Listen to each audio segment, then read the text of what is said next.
নিম্নচাপের প্রভাবে দেশজুড়ে বৃষ্টিপাত, নিম্নাঞ্চলে বেড়েছে পানি, সমুদ্র ও নৌ বন্দরে সতর্ক সংকেত জারি, নৌ যোগাযোগ বিঘ্ন। প্রায় 6 বৃষ্টি শুরু হয়েছে, তার সাথে বাতাসও আছে। কোনো কাজকর্ম যাইতে পারে না, কেউ লঞ্চ খুলতে পারে না। খাইতে অসুবিধা, অসুবিধা, ঘর সব তলায় গেছে। আন্তর্জাতিক শান্তিরক্ষী দিবসে নানা আয়োজন, বৈশ্বিক মিশনে বাংলাদেশের সশস্ত্র বাহিনীর প্রশংসা, আরও এগিয়ে যাওয়ার প্রত্যয়। চট্টগ্রাম বন্দরে বিদেশি অপারেটর নিয়োগের সিদ্ধান্তের প্রতিবাদে শ্রমিকদের বিক্ষোভ, সরে না এলে বৃহত্তর কর্মসূচির হুঁশিয়ারি। এক মাসে সীমান্ত দিয়ে 5 শতাধিকের বেশি মানুষকে পুশিন বিএসএফের, ভারত আন্তর্জাতিক আইনই মানছে না, বিশ্লেষকদের উদ্বেগ। তৃতীয় দেশে পুনর্বাসনে অনাগ্রহ রোহিঙ্গাদের, শিক্ষিতরা চলে যাওয়ায় সৃষ্টি হচ্ছে নেতৃত্বশূন্যতা, বাধাগ্রস্ত হচ্ছে প্রত্যাবাসন।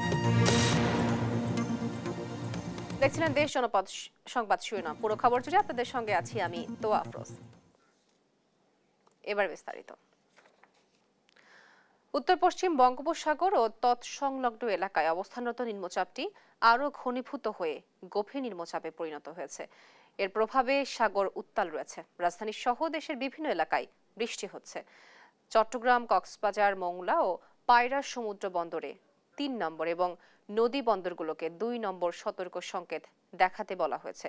সাগরে অবস্থানরত মাছ ধরার ট্রলার ও নৌকাকে দ্রুত নিরাপদ আশ্রয়ে যেতে বলা হয়েছে। সহকর্মীদের পাঠানো তথ্য ও ছবিতে টুম্পা আফরোজের রিপোর্ট। উত্তর পশ্চিম বঙ্গোপসাগর ও তৎসংলগ্ন এলাকায় অবস্থানরত সুস্পষ্ট লঘুচাপটি আরও ঘনীভূত হয়ে নিম্নচাপে পরিণত হয়েছে। দেশের সব সমুদ্র বন্দরকে 3 নম্বর এবং নদী বন্দরকে 2 নম্বর স্থানীয় সতর্ক সংকেত দেখাতে বলা হয়েছে। নিম্নচাপের প্রভাবে বরিশালে সকাল থেকে আকাশ মেঘাচ্ছন্ন এবং বাতাসের গতিও তুলনামূলক বেশি।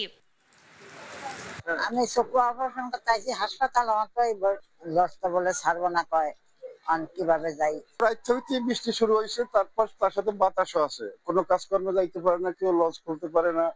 সবার কর্মই হীন। আমি বোলা যাওয়ার জন্য এসেছি, লঞ্চ চালানোর দিকে ফিরে যেতে।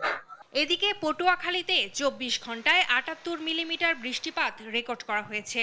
সৃষ্টি হয়েছে জলাবদ্ধতা, উত্তাল রয়েছে কুয়াকাটা উপকূল। আমাগো বাড়ি ঘর দরজা সব তলাই গেছে, তারপর আমরা রাস্তায় দিয়ে বের হইতে পারি না। ঘর সব তলায় গেছে, অসুবিধা আছে, খুব কষ্টে আছি আমরা এখন। বরগুনায় টানা ভারী বর্ষণ ও সাগরে সৃষ্ট নিম্নচাপের প্রভাবে নদ নদীর পানি হু হু করে বাড়ছে। জোয়ারের সময় নদীর নিচু এলাকাগুলোতে পানি ঢুকে পড়ে। এ সময় বিষখালী নদীর ফেরিঘাট সম্পূর্ণ ডুবে ঘাটে ফেরি চলাচল বন্ধ হয়ে যায়। নোয়াখালীর উপকূলীয় উপজেলায় সকাল থেকে বৃষ্টি হচ্ছে, সঙ্গে বইছে হালকা বাতাস। দ্বীপ উপজেলা হাতিয়ার সঙ্গে সারা দেশে নৌ যোগাযোগ বন্ধ রয়েছে। সকাল ধরিয়ে নোয়াখালীতে বৃষ্টি হইতেছে, আমার মনে হয় যে সারা দিনই বৃষ্টি হওয়ার সম্ভাবনা আছে। অনেক বৃষ্টি হইতেছে সকাল থেকে, এখনো থামছে না আর কি। এখন আবহাওয়া অতিরিক্ত খুবই খারাপ। চাঁদপুরেও মধ্যরাত থেকে শুরু হওয়া ঝড় বৃষ্টি এখনো চলছে। লঘুচাপে নদ নদীর পানি কিছুটা বেড়েছে। কক্সবাজার জেলায় গুড়ি গুড়ি বৃষ্টি সহ দমকা হাওয়া বইছে। সব মাছ ধরা নৌকা ও ট্রলারকে পরবর্তী নির্দেশ না দেওয়া পর্যন্ত নিরাপদ আশ্রয়ে থাকতে বলা হয়েছে। চট্টগ্রাম সমুদ্র পাড়ের পাশাপাশি নদী পথেও সতর্কতার পরামর্শ দেওয়া হয়েছে। অনেক উত্তাল, ঢেউটা অনেকখানি উপরে চলে আসছে। সকাল থেকে পর্যটকদের আনাগোনা একটু কম, স্বাভাবিক একটু লোকালটা নামতেছে। লোকালটা নামলেও আমরা লোকালটা আসুক আর টুরিস্টরা আসুক, যারা আসুক দূর থেকে আসুক, যারা আসুক, আমরা টুরিস্ট পুলিশ সবসময় 24 ঘন্টায় আমরা তাদের নিরাপত্তায় নিয়োজিত। আগামী 24 ঘন্টায় দেশের 8টি বিভাগেই দমকা হাওয়া সহ বৃষ্টি ও কোথাও কোথাও ভারী বর্ষণ হতে পারে। তাই নৌপথ ব্যবহারকারীদের সতর্ক থাকতে বলেছে আবহাওয়া বিভাগ। টুম্পা আফরোজ, নিউজ ডেস্ক, দেশ টিভি। চলমান আবহাওয়া পরিস্থিতি নিয়ে আরো জানবো আমাদের সহকর্মীদের কাছ থেকে। বরগুনা থেকে রিয়াজ আহমেদ মুসা ও কক্সবাজার থেকে যুক্ত হচ্ছেন আমাদের সহকর্মী আব্দুর রহমান। শুরুতে যাচ্ছি বরগুনায়। মুসা, টানা বৃষ্টিতে কি ভোগান্তিতে পড়তে হয়েছে মানুষজনকে এবং এখনকার কি পরিস্থিতি আমাদেরকে জানাবেন। অসংখ্য ধন্যবাদ। আমি এখন রয়েছি বরগুনা নৌবন্দর এলাকায়। আপনি যেমনটা বলছিলেন যে আসলে সাগরে যে নিম্নচাপটি সেটি গভীর নিম্নচাপে পরিণত হয়েছে। এই কারণে কিন্তু গতকাল রাত থেকে আজ বিকেল 4টা পর্যন্ত কিন্তু মুষলধারে বৃষ্টি হচ্ছে, ভারী থেকে অতি ভারী বৃষ্টি হচ্ছে। এ কারণে কিন্তু উপকূলের যে নদ নদী রয়েছে সেই সব নদ নদীতে দুপুর 12টায় আমরা পানি উন্নয়ন বোর্ডের তথ্য মতে সেখানে কিন্তু 55 সেন্টিমিটার বিপদসীমার উপর থেকে কিন্তু পানি প্রবাহিত হতে দেখেছি। এবং এছাড়াও কিন্তু বেড়িবাঁধের বাইরে যেসব বসত বাড়ি রয়েছে সেগুলো কিন্তু তলিয়ে গিয়েছিল জোয়ারের সময় এবং ভাটার সাথে সাথে কিন্তু সেই পানিও নেমে গিয়েছে। এবং আমরা আবহাওয়া অধিদপ্তরের তথ্য মতে যেটি জানতে পেরেছি সেটি হচ্ছে যে এই যে নিম্নচাপটি সেটি কেন্দ্রটি যখন উপকূলে অতিক্রম করা শুরু করবে সেটি রাত নাগাদ কিন্তু এই যে উপকূলের নিম্ন অঞ্চল সেটি কিন্তু আবার জোয়ারের সময় প্লাবিত হতে পারে। এবং পানি উন্নয়ন বোর্ড এবং বৃষ্টি পরিমাপক সেখান থেকে আমাদের তথ্য জানানো হয়েছে গতকাল থেকে আজ সকাল 9টা পর্যন্ত এখানে 55-60 মিলিমিটার বৃষ্টিপাত রেকর্ড করা হয়েছে এবং সে কারণে কিন্তু নিম্ন অঞ্চল প্লাবিত হয়েছে। এবং মৎস্য বিভাগ থেকে যে তথ্যটি আমাদেরকে জানানো হয়েছে যেহেতু 58 দিনের যে নিষেধাজ্ঞা চলছে সে কারণে কিন্তু যে সাগরে মাছ ধরার ট্রলার সেটি কিন্তু উপকূলে অবস্থান করছে অনেক দিন ধরে। এই সে বড় যে দুর্ঘটনাটি উপকূলে ঘটে থাকে সেটি হচ্ছে মৎস্য খাতে। ট্রলার যেগুলো সাগরে থাকে সেগুলো কিন্তু অনেক সময় এই ঝড়ের সময় কিন্তু পানিতে ডুবে যাওয়ার সংবাদ শোনা যায়, কিন্তু এবছর কিন্তু সেই ট্রলারগুলো ঘাটে থাকার কারণে সেই জেলেরা অনেকটাই নিরাপদ রয়েছে। এবং এই যে অভ্যন্তরীণ যে নৌ রুটের চলাচল লঞ্চ এবং সেইগুলো কিন্তু বন্ধ রয়েছে সেই সকাল থেকে। এবং বরগুনার যে ফেরিঘাট গুলো রয়েছে সেটি কিন্তু 4 থেকে 5 ঘন্টা কিন্তু বন্ধ ছিল এই নিম্ন অঞ্চল প্লাবিত এবং গ্যাংওয়ে প্লাবিত হওয়ার কারণে। এই ছিল বরগুনা থেকে আমার কাছে সর্বশেষ। কক্সবাজার রয়েছেন আমাদের সহকর্মী আব্দুর রহমান, ওখানকার আবহাওয়ার সর্বশেষ পরিস্থিতি আমাদেরকে জানান। ধন্যবাদ। যেমনটি জানাচ্ছিলেন ভাই, কক্সবাজারের আজকে 3 নম্বর সতর্ক সংকেত চলমান রয়েছে। বিশেষ করে কক্সবাজারের আজকে সকাল থেকে গুড়ি গুড়ি বৃষ্টি এবং কখনো রোদ কখনো বৃষ্টি ছিল সারাদিন এবং প্রায় সর্বোচ্চ পরিমাণে 110 মিলিমিটার বৃষ্টি রেকর্ড হয়েছে আজকে। আপনি যেটা জানাতে চাই সেটা কক্সবাজারের বিশেষ করে দ্বীপ উপজেলা মহেশখালী, কুতুবদিয়া এবং সেন্ট মার্টিনের দ্বীপের মানুষের অবস্থা খুব ভয়াবহ। ওখানে জলোচ্ছ্বাসের ফলে কক্সবাজারের বিভিন্ন উপকূল এলাকাতে স্বাভাবিকের তুলনায় 5 থেকে 7 ফিট পানি উচ্চতা বৃদ্ধি পেয়েছে বলে আমাদেরকে জানিয়েছে। এবং বিশেষ করে নির্বাঞ্চলে বাড়িঘরগুলোতে পানি ঢুকে ওখানকার বিভিন্ন ধরনের তাদের ঘরবাড়ি এবং মূল্যবান জিনিসপত্র নষ্ট হয়েছে। যদিও সরকারিভাবে সতর্কীকরণের জন্য জেলা প্রশাসন থেকে বারবার বলা হলেও কিন্তু সেটি কর্ণপাত সেভাবে না হওয়ার কারণে এবং প্রস্তুতি না থাকার কারণে অনেকের ক্ষয়ক্ষতি হয়েছে বলে আমাদেরকে জানিয়েছে। বিশেষ করে যেটি কক্সবাজারের আজকে সকাল থেকেই এখন পর্যন্ত এখন একটু ভাটা পানি নামার নিচের দিকে নামতেছে, কিন্তু জোয়ারের সময় প্রচুর পরিমাণের পানির বিদ্যুৎ যেমন ঢেউগুলো আসতে পড়েছিল এবং কক্সবাজারের জেলা প্রশাসন সহ শুরু করে কক্সবাজারের যেই বিভিন্ন সংস্থাগুলো রয়েছে তারা ঘূর্ণিঝড় প্রস্তুতি নিয়ে রেখেছিল যাতে যে কোনো দুর্যোগ মুহূর্তে তারা মানুষের পাশে দাঁড়াতে পারে। এবং সর্বশেষ যে বিষয়টি সেটি হলো এখনও প্রচুর বাতাস দমকা হাওয়া রয়েছে এবং বৃষ্টি হচ্ছে গুড়ি গুড়ি। এবং এখানকার কক্সবাজারের সমুদ্র সৈকতের যেই এরিয়াতে এখানে প্রচুর পরিমাণে পর্যটক উৎসুক জনতা রয়েছে। তারা ঘূর্ণিঝড় দেখার জন্য কক্সবাজারের বিভিন্ন এলাকা থেকে আসা পর্যটকরা পাশাপাশি স্থানীয় লোকজন রয়েছে বলে আমাদেরকে জানিয়েছে। যেটা জানাতে চাই তো সেটি হলো যে সেন্ট মার্টিনের যেটি অবস্থা এবং বিশেষ করে খাদ্য সহায়তা আজকে 4 দিন ধরে বন্ধ রয়েছে। ওখানকার মানুষ মানবত জীবনযাপন করছে স্থানীয়ভাবে এবং সরকারি যদি নৌবাহিনী এবং কোস্টগার্ডের শুধু খাদ্য ব্যবস্থা না হয় তাহলে তাদের অবস্থা খুব ভয়াবহ বলে আমাদেরকে জানিয়েছে। আরেকটি বিষয় যেটি হলো যে কুতুবদিয়ার এবং মহেশখালীতেও প্রচুর পরিমাণে পানি জলোচ্ছ্বাসের ফলে ওখানকার বেড়িবাঁধে ঢুকে বিভিন্ন ধরনের ফসলের জমি এবং সবকিছু একেবারে তলিয়ে গেছে বলে আমাদেরকে জানিয়েছে। এবং আর যে বিষয়টি সর্বশেষ যেটি সেটা হলো যে কক্সবাজারের এইবারের ঘূর্ণিঝড়টি নিয়ে প্রস্তুতি থাকা সত্ত্বেও বেড়িবাঁধ, কুতুবদিয়া এবং মহেশখালীর বিভিন্ন নির্বাচন বেড়িবাঁধ না থাকার কারণে তাদের যেই লবণ এবং চিংড়ি গাছ ছিল সেটি ধ্বংসের প্রায় তাদের অনেক কোটি কোটি টাকা ক্ষতি হয়েছে বলে আমাদেরকে স্থানীয় জনগণ জানিয়েছে। আর যে বিষয়টি আরও একটা আপনাদেরকে জানাতে চাই যে কক্সবাজার জেলা প্রশাসন এবং আবহাওয়া অফিস আমাদেরকে যেটা জানিয়েছে তারা ঘূর্ণিঝড় মোকাবেলার জন্য শুকনো খাবার সহ বিভিন্ন ধরনের প্রস্তুতি নিয়ে রেখেছেন এবং কক্সবাজারের যে কোনো সার্বিক পরিস্থিতিতে সরকার বিশেষ মনিটরিং সেলের আওতায় রেখেছে বলে আমাদেরকে জানিয়েছে। এটা ছিল সর্বশেষ তোহা। আপনাদের দুজনকে ধন্যবাদ। সকাল থেকে রাজধানীতে ঝরছে বৃষ্টি। টানা বৃষ্টিতে ভোগান্তি বেড়েছে নগরবাসীর। আরো জানাতে যুক্ত হচ্ছেন আমাদের সহকর্মী AH হিমেল। হিমেল, বৃষ্টিতে জনজীবনে কেমন ভোগান্তি দেখছেন এবং এই বিষয়ে কি বলছেন নগরবাসীরা, বিস্তারিত জানাবেন। আপনি জানেন যে আজ সকাল থেকেই কিন্তু মাঝারি এবং ভারী বর্ষণ হচ্ছে রাজধানী সহ পুরো দেশে। অর্থাৎ আমরা এখন এই মুহূর্তে আছি বাংলা মোটর যে মোড় আছে সেই মোড়ে দাঁড়িয়ে আছি। এখানে আমরা যেটা দেখতে পাচ্ছি এই বৃষ্টির কারণে কিন্তু প্রচুর যানজট লক্ষ্য করা যাচ্ছে। অর্থাৎ সকাল থেকে মাঝারি এবং ভারী বৃষ্টি কিন্তু কোণে কোণে কিন্তু হচ্ছে এবং সে কারণেই কিন্তু যানজটের মাত্রাটা তীব্র বেড়েছে। দুপুরে কিছু জায়গায় যানজট কম থাকলেও দুপুর গড়িয়ে বিকেল সাথে সাথে কিন্তু যানজটের পরিমাণটা খুব বেশি বাড়ছে, আমরা তেমনটা কিন্তু লক্ষ্য করতে পেরেছি। আমরা এই বাংলা মোটর থেকে শুরু করে ঢাকার বিভিন্ন জায়গায় কিন্তু আমরা পর্যবেক্ষণ করে দেখেছি। অর্থাৎ এই বৃষ্টির কারণে কিন্তু নিচু যে এলাকাগুলো আছে সেগুলোতে কিন্তু কিছু জলাবদ্ধতার সৃষ্টি হয়েছে এবং জলাবদ্ধতার পাশাপাশি কিন্তু ঢাকা শহরের যে নিম্নের মানুষগুলো আছে, তারা খেটে খাওয়ার মানুষ, তারা কিন্তু তাদের দৈনন্দিন যে কাজ অর্থাৎ রিক্সা থেকে শুরু করে বিভিন্ন ধরনের যে কাজগুলো করে থাকেন বাইরে, তারা কিন্তু সেই কাজকর্মগুলো করতে পারছেন না এবং সেগুলো ব্যাহত হচ্ছে। এবং এখানকার যাত্রীদের সাথে আমরা কথা বলেছি, রাজধানীর যাত্রীরা যেটা বলছেন যে বৃষ্টি একটি স্বস্তিদায়ক রাজধানীর জন্য, কিন্তু অনেক বেশি সময় ধরে বৃষ্টি হওয়ার কারণে কিন্তু তারা ঠিকভাবে যানবাহনে উঠতে পারছেন না এবং তারা যানবাহন এবং অন্যান্য যে রিক্সা সেগুলোতে কিন্তু তারা উঠতে পারছেন না। অর্থাৎ সেই বিষয়গুলো কিন্তু তারা বলছেন।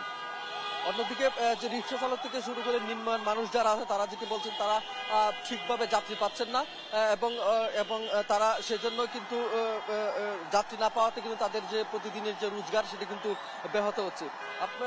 দর্শক আপনারা দেখতে পাচ্ছেন যে অর্থাৎ রাজধানী যে বাংলা মোটর এলাকা আছে সেই এলাকা কিন্তু এই মুহূর্তে তীব্র যানজট দেখা যাচ্ছে এবং বাংলা মোটর থেকে শুরু করে অন্যান্য ঢাকা শহরের যে জায়গাগুলো আছে সেই জায়গাগুলোতে কিন্তু যানজট লক্ষ্য করা যাচ্ছে।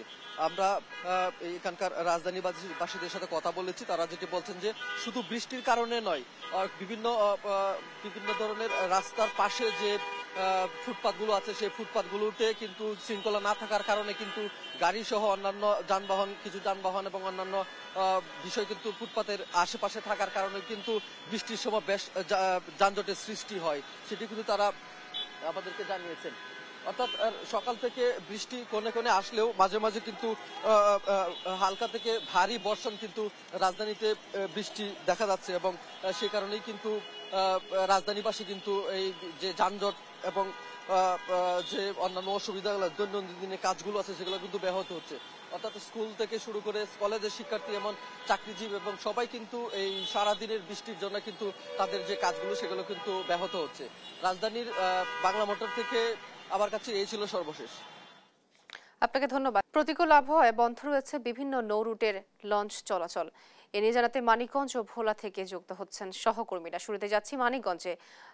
আলিম, পাটুরিয়া ঘাটে নৌ চলাচল নিয়ে সর্বশেষ কি তথ্য আছে আপনার কাছে, আমাদেরকে জানাবেন।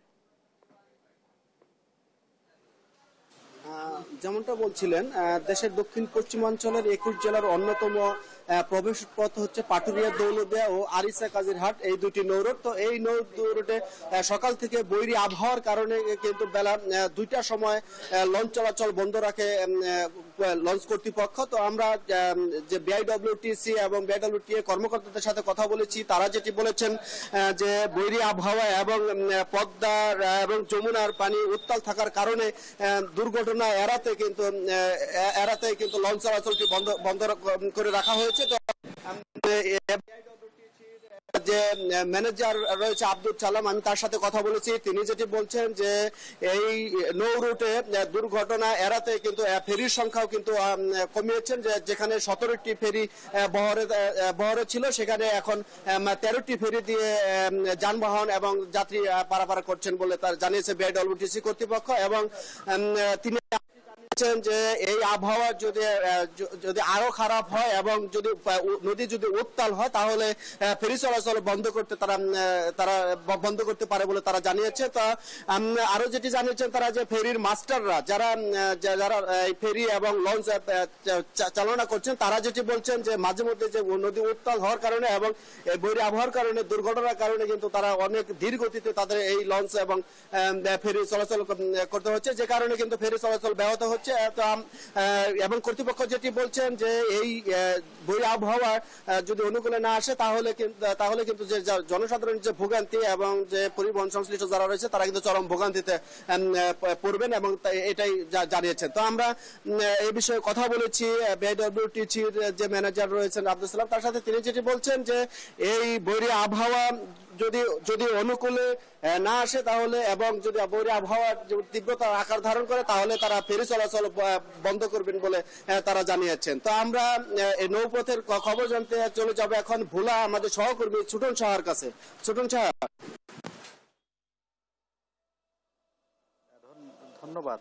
আপনি যেমনটি বলছিলেন, আসলে এই বৈরী আবহাওয়ার কারণে এই দক্ষিণের জনপদ দ্বীপ জেলা ভোলায়ও কিন্তু সব ধরনের লঞ্চ চলাচল বন্ধ রয়েছে। একই সাথে ভোলা লক্ষ্মীপুর, ভোলা ঢাকা এবং ভোলা বরিশাল সহ বেশিরভাগ রুটে লঞ্চ চলাচল বন্ধ রয়েছে এবং যারা গন্তব্যে এসেছেন তারা আসলে এই লঞ্চ চলাচল বন্ধ থাকার কারণে তারা কিন্তু অনেকে ফিরে গেছেন, কেউ আবার ঘন্টার পর ঘন্টা অপেক্ষা করছেন যে কখন লঞ্চ ছাড়বে। তবে বিআইডব্লিউটি এর পক্ষ থেকে বলা হয়েছে যেহেতু নৌবন্দরে 2 নম্বর এবং সমুদ্র বন্দরে 3 নম্বর সতর্কতা সংকেত চলছে, তো এই পরিপ্রেক্ষিতে কিন্তু এই লঞ্চ চলাচল বন্ধ করা হয়েছে এবং পরবর্তী নির্দেশ না দেওয়া পর্যন্ত এই লঞ্চ চলাচল বন্ধ থাকবে। এবং আমরা জেনেছি এবং একই সাথে যদি সার্বিক যে আবহাওয়ার পরিস্থিতি সেটি বলা যায় এখনো আবহাওয়ার বৈরী ভাব বিরাজ করছে এবং আজকে দিনভর কিন্তু বৃষ্টিপাত হয়েছে এবং এই বৃষ্টিপাতের কারণে কিন্তু বলা যায় যে জনদুর্ভোগ নেমে এসেছে এবং মানুষজন কিন্তু জনজীবনে বিপর্যয় নেমে এসেছে। এবং আমরা জেনেছি যে নদ নদীর পানিও কিন্তু বৃদ্ধি পেয়েছে। এই বৃদ্ধির ফলে কিন্তু যে সমস্ত বাঁধের বাইরে নিচু এলাকা রয়েছে সেগুলো কিন্তু প্লাবিত হয়েছে এবং প্রায় 25টি গ্রামে কিন্তু পানি ঢুকেছে এবং সেখানকার শত শত পরিবার কিন্তু পানিবন্দী অবস্থায় রয়েছেন, এমনটি কিন্তু আমরা জেনেছি। তবে সবচেয়ে যে বেশি দুর্ভোগ উপকূলীয় যে উপজেলা চরপেশন বঙ্গোপসাগরের কোলগাছা, সেই উপজেলার কুকরিমুকরি, ঢালচর, চর পাতিলা সহ বেশ কয়েকটি বিস্তীর্ণ দ্বীপ চর কিন্তু প্লাবিত হয়েছে এবং সেখানকার মানুষ কিন্তু দুর্ভোগে পড়ছে। তো এখন পর্যন্ত বলা যায় যে লঞ্চ চলাচল বন্ধ রয়েছে এবং পরবর্তী নির্দেশ না দেওয়া পর্যন্ত এই লঞ্চ চলাচল বন্ধ থাকবে, এমনটি বিআইডব্লিউটি থেকে বলা হয়েছে। তো এ ছিল আমার কাছে ভোলাতে যে অভ্যন্তরীণ এবং দূরপাল্লা রুটের যে নৌযান চলাচল বন্ধ রয়েছে এবং আবহাওয়ার যে বৈরী অবস্থা বিরাজ করছে তা নিয়ে সর্বশেষ তথ্য। ফিরছি স্টুডিওতে। আপনাদের দুজনকে ধন্যবাদ। দেখছেন দেশ জনপদ সংবাদ। আন্তর্জাতিক জাতিসংঘ শান্তিরক্ষী দিবস আজ। বিশ্বের অন্যান্য দেশের ন্যায় বাংলাদেশেও যথাযোগ্য মর্যাদায় দিবসটি পালন করা হচ্ছে। সকালে শান্তিরক্ষীদের স্মরণের মধ্য দিয়ে দিবসের কর্মসূচি শুরু হয়। বিমান বাহিনীর ঘাঁটি বাসারের সামনে থেকে একটি র্যালি বের হয়ে বিজয় সরণি প্রদক্ষিণ করে পুনরায় বিমান বাহিনীর ঘাঁটিতে গিয়ে শেষ হয়। উদ্বোধন অনুষ্ঠানে স্বরাষ্ট্র উপদেষ্টা জাহাঙ্গীর আলম শান্তিরক্ষী মিশনে বাংলাদেশের সশস্ত্র বাহিনীর ভূমিকা তুলে ধরেন।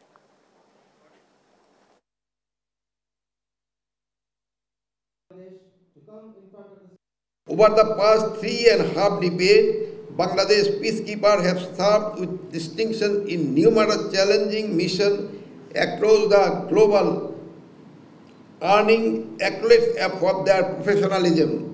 BIPSOT provides a comprehensive mission-specific training to our Army, Navy, Air Force, and police personnel, and aligning with the UN standard and contemporary peacekeeping challenges. বিজেপিকে এতদিন শেখ হাসিনা জিম্মি করে রেখেছিল বলে মন্তব্য করেছেন এনসিপির উত্তরাঞ্চলের মুখ্য সংগঠক সার্জিস আলম। বলেন, পৃথিবীর যে কোনো সীমান্তরক্ষী বাহিনীকে টেক্কা দেওয়ার সক্ষমতা আছে বিজিবির।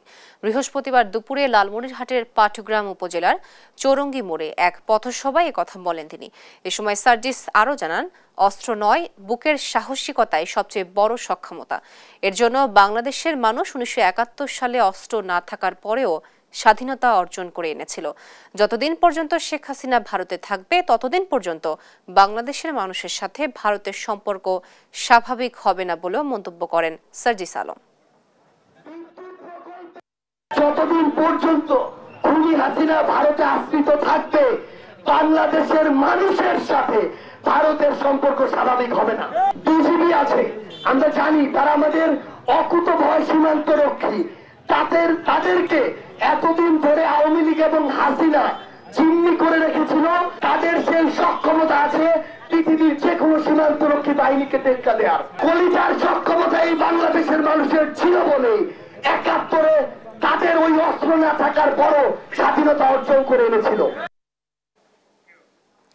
চট্টগ্রাম বন্দরের জেটি সমূহ পরিচালনায় বিদেশি অপারেটর নিয়োগের সিদ্ধান্ত থেকে সরকার সরে না এলে বৃহত্তর কর্মসূচি দেওয়ার হুঁশিয়ারি দিয়েছেন শ্রমিকরা। বৃহস্পতিবার দুপুরে বন্দর ভবনের প্রধান ফটক অবরোধ করে অবস্থান কর্মসূচি পালন করে শ্রমিক কর্মচারী ঐক্য পরিষদ। এ সময় শ্রমিক নেতারা বলেন, চট্টগ্রাম বন্দরকে বেসরকারীকরণের নামে বিদেশিদের হাতে তুলে দেওয়ার ষড়যন্ত্র চলছে। এই উদ্যোগ সফল হলে দেশের স্বাধীনতা ও সার্বভৌমত্ব হুমকিতে পড়বে বলে অভিযোগ করেন তারা।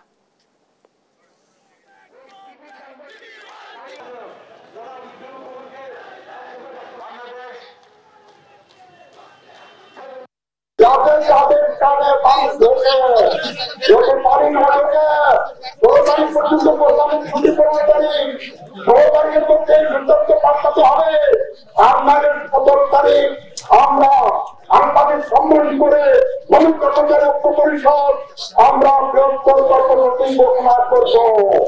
চট্টগ্রাম বন্দরের জেটি সমূহ পরিচালনায় বিদেশি অপারেটর নিয়োগের সিদ্ধান্ত থেকে সরকার সরে না এলে বৃহত্তর কর্মসূচি দেওয়ার হুঁশিয়ারি দিয়েছেন শ্রমিকরা। বৃহস্পতিবার দুপুরে বন্দর ভবনের প্রধান ফটক অবরোধ করে অবস্থান কর্মসূচি পালন করে শ্রমিক কর্মচারী ঐক্য পরিষদ। এ সময় শ্রমিক নেতারা বলেন, চট্টগ্রাম বন্দরকে বেসরকারীকরণের নামে বিদেশিদের হাতে তুলে দেওয়ার ষড়যন্ত্র চলছে। এই উদ্যোগ সফল হলে দেশের স্বাধীনতা ও সার্বভৌমত্ব হুমকিতে পড়বে বলে অভিযোগ করেন তারা।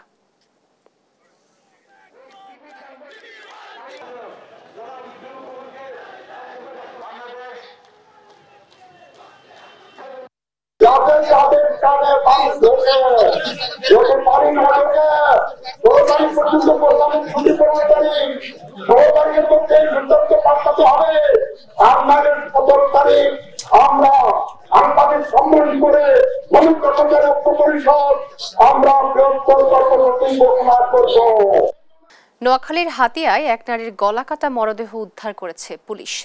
বুধবার রাতে উপজেলার নিঝুমদ্বীপ ইউনিয়নের শতফুল গ্রামের সাইক্লোন শেল্টার সংলগ্ন এলাকায় এই ঘটনা ঘটে। নিহত আমেনা বেগম একই গ্রামের ইমরান উদ্দিনের স্ত্রী। স্বজনরা জানিয়েছে, রাত 10টার দিকে ইমরান বাড়ি ফিরে দেখেন ঘরের দরজা খোলা, ঘরে স্ত্রী নেই, কক্ষে রক্ত পড়ে আছে। তাৎক্ষণিক তিনি বিষয়টি স্থানীয় কয়েকজনকে জানান এবং খোঁজাখুঁজির এক পর্যায়ে আমেনার মরদেহ পুকুরে ভাসতে দেখে স্থানীয়রা। পরে পুলিশ এসে মরদেহ উদ্ধার করে।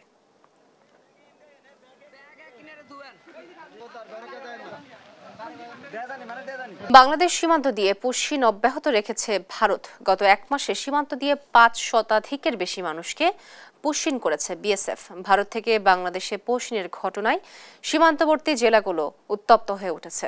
বিশ্লেষকরা বলছেন, ভারত আন্তর্জাতিক কোনো আইনই মানছে না। সহকর্মীদের সঙ্গে নিয়ে কাজী শাহেদের প্রতিবেদন। বাংলাদেশ সীমান্ত দিয়ে পুশিন অব্যাহত রেখেছে ভারত। এ মাসে এখন পর্যন্ত দেশের বিভিন্ন সীমান্ত দিয়ে ৪৬৯ জনকে পুশিন করেছে দেশটি। এর মধ্যে ১ থেকে ২৬ মে পর্যন্ত ৩০১ জনকে, শুধু ২৭ মে একদিনেই দেশের ৫টি সীমান্ত দিয়ে পুশিন করেছে ১৬৮ জনকে। পুশ ইনের ঘটনায় সীমান্ত জেলাগুলো উত্তপ্ত হয়ে উঠেছে। মানুষের মাঝে বিরাজ করছে ক্ষোভ ও আতঙ্ক। তারা বিভিন্ন বর্ডারে আমাদেরকে এলাকাবাসীকে আতঙ্ক তৈরি করে দিয়েছে। যে কোনো মুহূর্তে যে কোনো সময়টা ধরনের পরিস্থিতি খারাপ হয়ে যেতে পারে। আমিও চেষ্টা করছি যে আমার এই সীমান্ত এলাকার আমার জনশক্তি দিয়ে এগুলো খোঁজ খবর রাখার জন্য, যে কোনোভাবে যাতে করে এই সাপোর্ট আমাদের দেশের কোনো মানুষের মাধ্যমে তারা না পায়। সীমান্তে বিজিবি রয়েছেন, ওনারা হয়তো কোনো ঝড় বৃষ্টির কারণে আশ্রয় নিচ্ছেন, সেই সুযোগেই তারা গেট দিয়ে বাইর করে দিয়ে দেয়। পুশিন প্রচলিত নিয়মের বাইরে করা হচ্ছে, যা আইনসম্মত নয়। ভারত আন্তর্জাতিক আইন না মানায় এটি চূড়ান্তভাবে সামগ্রিক নিরাপত্তা পরিস্থিতির উপর প্রভাব ফেলছে বলছেন বিশ্লেষকরা। আমি যে দেশেরই নাগরিক হই না কেন, আমাকে মনে করছে সে বাংলাদেশের নাগরিক। এটা হলো একটা খারাপ দিক। দ্বিতীয় খারাপ দিক হচ্ছে যে আইনানুগ প্রক্রিয়া আমাকে পাঠিয়ে না দিয়ে যে প্রক্রিয়া পাঠিয়ে দেয়, এই পাশে থেকে যদি কোনো সময় আক্রমণ করে, তাহলে আমি ক্রস ফায়ারে পড়ব। ভারত যদি মনে করে তাদের দেশে অবৈধ বাংলাদেশি আছে যারা ইলিগালি প্রবেশ করেছে, এটা যদি তারা মনে করে, তাহলে তাদের কিন্তু জাতিসংঘের 1951 সনের প্রটোকল অনুযায়ী ব্যবস্থা নিতে হবে। এভাবে জোর করে ফোর্সিভলি বর্ডারে ডিপোর্ট করে দেওয়াটা কিন্তু কোনো সভ্য দেশের আইনের মধ্যে পড়ে না। চলতি মাসের প্রথম সপ্তাহে পুশিনের ঘটনায় প্রতিবাদ জানিয়ে ভারতের কাছে কূটনৈতিক পত্র দিয়েছে বাংলাদেশ। তারপরও বন্ধ হয়নি পুশিন। ভারতের এমন তৎপরতাই আলোচনার পাশাপাশি বাংলাদেশকেও কঠোর হওয়ার পরামর্শ তাদের। বাংলাদেশের রাজনৈতিক কর্তৃপক্ষের কাজ হলো ভারত গভর্নমেন্টের উপর এমন একটা কূটনৈতিক প্রেশার দেওয়া যাতে করে তারা এই পুশিনের কাজটা না করতে পারে, অথবা তার বর্ডারকে এমনভাবে সিল করা বা এমনভাবে প্রোটেক্ট করা যাতে করে তাদেরকে ঢোকাইতে না পারে।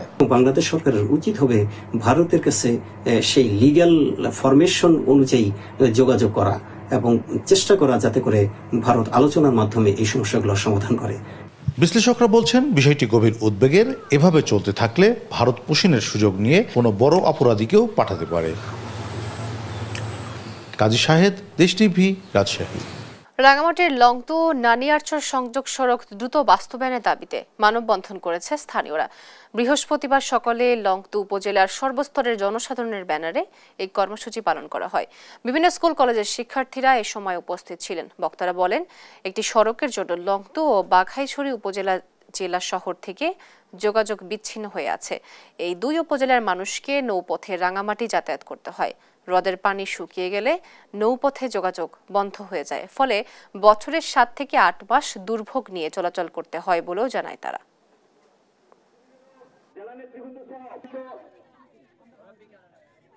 আমাদের দাবি একটাই, নানিয়ারচর লংতু রাস্তা চাই, আর কোনো দাবি নাই। চিকিৎসা ক্ষেত্রে খুবই পিছিয়ে আছে এবং প্রসূতি মাদের ক্ষেত্রে বিশেষ করে আমাদের খাগড়াছড়ি নিয়ে যেতে হয়। দূরত্বের কারণে অনেক রোগী পথের মধ্যে মারা যায়। এখানে পাহাড়ি বাঙালি উভয়ের মঙ্গলজনক হবে সেই রাস্তাটি হলে। বরিশাল অঞ্চলের কৃষি সম্প্রসারণ অধিদপ্তরের কর্মকর্তাদের খামারি মোবাইল অ্যাপ ও গ্রুপ জোনিং সিস্টেমের ওপর প্রশিক্ষণ অনুষ্ঠিত হয়েছে। বৃহস্পতিবার সকাল 11টায় বরিশাল ব্রি আঞ্চলিক কার্যালয় হলরুমে এই প্রশিক্ষণ অনুষ্ঠিত হয়। প্রশিক্ষণের প্রধান অতিথি ছিলেন বরিশাল অঞ্চলের কৃষি সম্প্রসারণ অধিদপ্তরের অতিরিক্ত পরিচালক ডাক্তার মোহাম্মদ নজরুল ইসলাম শিকদার। এ সময় বক্তারা বলেন, খামারি অ্যাপ ব্যবহারে কৃষকদের উদ্বুদ্ধ করতে পারলে সার সাশ্রয় ও উৎপাদন বৃদ্ধি পাবে। এই অ্যাপের সুপারিশ দেশব্যাপী বাস্তবায়ন করা হলে আমন মৌসুমে প্রায় 8,965 কোটি টাকা আর্থিক লাভ অর্জন করা সম্ভব বলেও মন্তব্য করেন বক্তারা।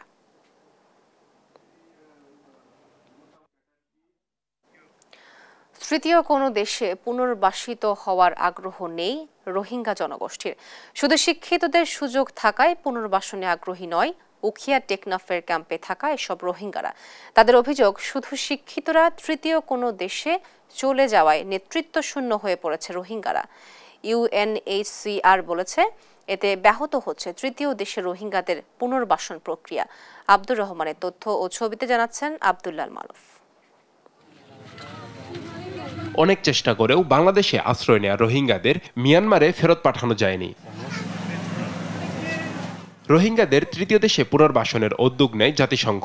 ইউএনএইচসিআর এর মধ্যস্থতায় 2017 সাল থেকে এখন পর্যন্ত 10টি দেশে পুনর্বাসন করা হয় 4,623 জন রোহিঙ্গাকে, যার মধ্যে সবচেয়ে বেশি পাঠানো হয়েছে যুক্তরাষ্ট্র ও কানাডায়।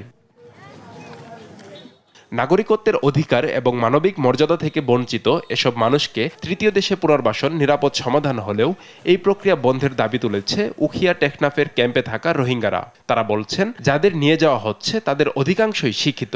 যারা নাকি এলামদার তারা বিদেশার গয়, যারা নাকি বেলেনি তারা সাজার গয় হলে আড়ালে আমি কষ্ট। বানা শিক্ষিত লোক বিদেশে চলে যাচ্ছে, এখানে তো বালা আমাদেরকে একটা বালা ডিসিশন দিবার লোক তো এখানে নেই। আমেরিকা, কানাডা, অস্ট্রেলিয়া, জাপান আর অনেকটা যাইতো না চাই আর রাইট লই আর দেশ সম্বন্ধে আর ওয়াফেস রিপাট্রিয়েশন হইতে চাই। মূলত নিজ দেশে ফিরে যাওয়ার সম্ভাবনা নেই এবং যেখানে আশ্রয় আছে সেখানে থাকা সম্ভব নয় এমন শরণার্থীদের তৃতীয় দেশে পুনর্বাসন করে ইউএনএইচসিআর।